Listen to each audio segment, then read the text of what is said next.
അപ്പോൾ ചോറ്റാനിക്കരത്തെ ദർശനമൊക്കെ കഴിഞ്ഞ് നമ്മൾ നേരെ ഇറങ്ങാണ്. ഇറങ്ങിയിട്ട് നമ്മുടെ അടുത്ത പ്ലാന് നമ്മുടെ വൈക്കത്തോട്ട് പോകാനാണ്. വൈക്കം മഹാദേവ ക്ഷേത്രത്തിലോട്ട് പോകാനുള്ള പരിപാടിയിലാണ്. അപ്പോൾ ഇതാ നമ്മുടെ വൈക്കത്തിലോട്ടുള്ള എൻട്രൻസ് കയറി. അപ്പോൾ വൈക്കത്തോട്ട് പോവുകയാണ്. വൈക്കത്തിന് ശിവക്ഷേത്രത്തിലോട്ടാണ് പോകുന്നത്. അപ്പോൾ ഇതാണ് നമ്മുടെ വൈക്കം അമ്പലത്തിൻ്റെ കിഴക്കേ നട. കിഴക്കേ നടയിലൂടെ ഞങ്ങൾ അകത്തോട്ട് കയറി. കുട്ടികളൊക്കെ ഉണ്ട്. നമ്മുടെ വൈക്കം, കടുത്തിരുത്തി, ഏറ്റുമാനൂർ, അങ്ങനെ 3 അമ്പലങ്ങൾ കവർ ചെയ്ത് പോകാന്നുള്ള പ്ലാനാണ്. നടയടയ്ക്കുന്നതിന് മുന്നേ ഏറ്റുമാനൂരും കൂടെ പിടിക്കണം, അതാണ് പരിപാടി. അപ്പോൾ 12 മണിക്കാണ് ഏറ്റുമാനൂർ നട അടയ്ക്കുന്നത് സമയം. അപ്പോഴേക്കും ഞങ്ങൾക്ക് അവിടെ എത്തണം.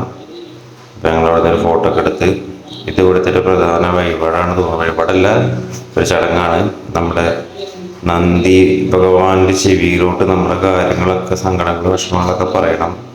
അപ്പോൾ നന്ദി ഭഗവാൻ ശിവൻ്റെ അടുത്ത് പറയുന്നുള്ളതൊക്കെയാണ് അവിടെ നിന്ന് കേട്ടറിഞ്ഞ ഐതിഹ്യങ്ങൾ. അപ്പോൾ ഇതിൻ്റെ 4 കോണിലുമായിട്ടും ഇതുപോലെ 4 നന്ദികളുണ്ട്. അപ്പോൾ ഈ നേരെ നമ്മൾ കടുത്തിരുത്തിലോട്ട് പോവുകയാണ്.